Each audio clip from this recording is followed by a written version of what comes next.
By the time the first whistle blows in 2026, this tournament will span 16 cities across 3 countries, from the high altitude of Mexico City to the coast of Vancouver. To manage that scale, FIFA expanded the bracket to 48 teams, the largest field of competitors in the history of the sport.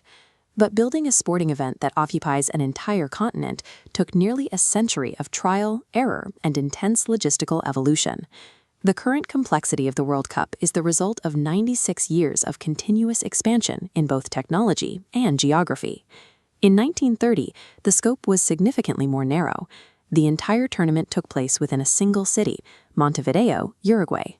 These original technical regulations show an event governed by invitation rather than qualification.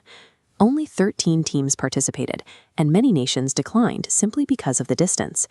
This map shows the transatlantic ship routes required for European squads just to reach the pitch. It meant weeks at sea on slow passenger liners before the players even touched the grass.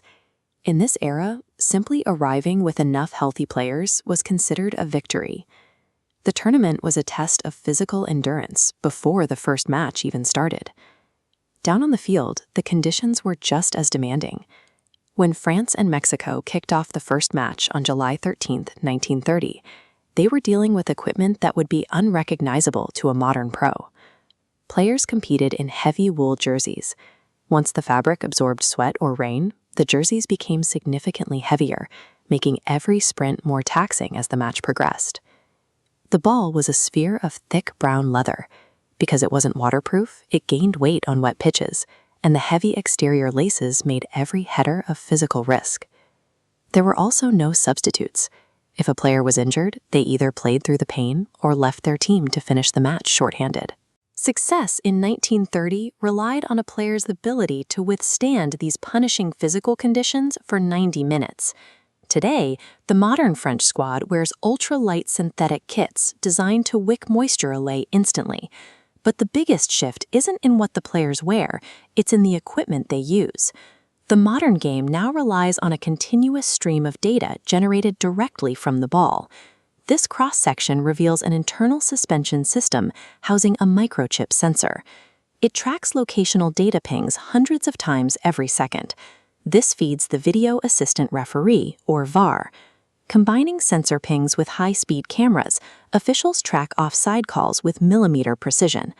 While the game remains an athletic contest, these digital tools have introduced a layer of technical oversight that removes the ambiguity once common in 1930. That same level of precision is required to manage the tournament's physical footprint.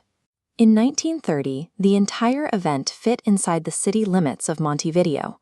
The massive 2026 event will use a 3-nation hosting model, stretching the logistics across nearly an entire continent.